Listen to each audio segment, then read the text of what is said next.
بسم الله الرحمن الرحيم إذا زلزلت الأرض زلزالها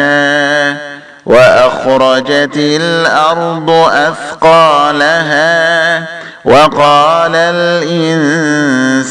ما لها يومئذ تحدث أخبارها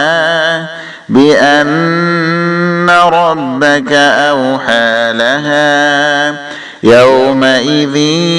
يصدر الناس أشتاتا ليروا أعمالهم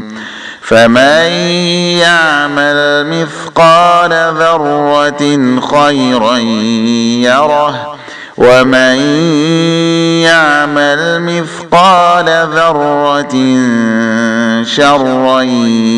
يره.